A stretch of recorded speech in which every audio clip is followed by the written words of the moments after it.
अस्सलाम वालेकुम friends, welcome back to Top Smarties drama serial आफत। जिसकी कि आने वाली एपिसोड में हम देखेंगे कि मुदस्सर शहर छोड़कर चला गया।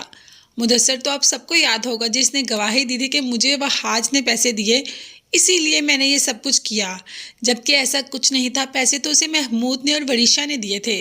यही बात वहाज अपने बाप को बताता है कि मुदस्सिर रातों रात कहाँ गायब हो गया। जिन्होंने उसको भेजा है ना, वो जानते हैं कि मैं किन बारे में बात कर रहा हूँ। अब तो मुख्तार भी परेशान हो गया कि आखिर मुदस्सिर कहाँ चला गया।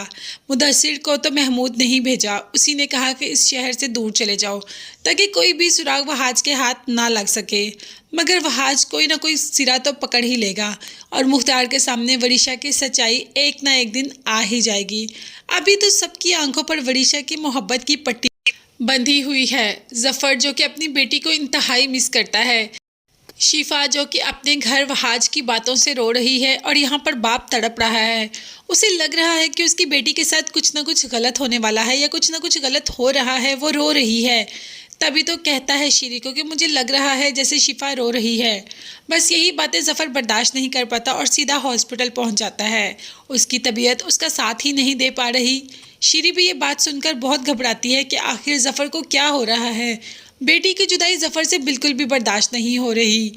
यहाँ पर हॉस्पिटल में वहाज आता है और साथ ये भी कहता है कि आप प्लीज़ शिफा को कुछ मत बताना, वो माँ बनने वाली है और ऐसी बात उसको बताएंगे तो वो बहुत परेशान हो जाएगी। हॉस्पिटल में सब मौजूद होते हैं तो वहाज इस बात का एतराफ़ भी करता है कि मैंने शिफा के साथ बहुत गलत किया।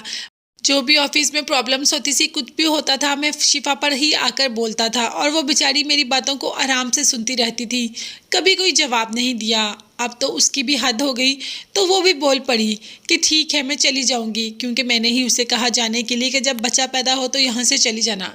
अब तो माँ भी परेशान हो गई और श्री तो और ज़्यादा परेशान होगी कि मेरी बेटी के साथ इतना कुछ गलत होता रहा। वहाज, तुम मेरी बेटी के साथ ये सब कुछ कैसे कर सकते हो? मेरी लाडों पली बेटी मैंने तुम्हें सौंपी थी और तुमने उसकी क्या हालत कर दी। वरीशा को तो ये मौका चाहिए था कि शिफा को पता नहीं है और वहाज ने मना किया है, तो शिफा को बताने जाएगी ना यहाँ पर वरीशा, क्योंकि वरीशा तो चाहती है कि इनकी मिसअंडरस्टैंडिंग और ज़्यादा दूर तक पहुँच जाए और कभी सॉल्व ही ना हो। वरीशा तो जाकर शिफा को सब कुछ बता देती है कि तुम्हारे बाबा रात से हॉस्पिटल में हैं, जिंदगी और मौत की जंग लड़ रहे हैं और तुम यहाँ पर घर में आराम से बैठी हो। और यही बात महमूद को बताती है कि मैंने गिरती हुई दीवार को हल्की सी ठोकर मार दी। महमूद तो अपनी बेटी की हरकतों पे बहुत खुश होता है कि जैसा वो चलाता है वरीशा वैसे ही चलती है, ख़ानदान में अच्छे तरीके से फूट डलवाती है।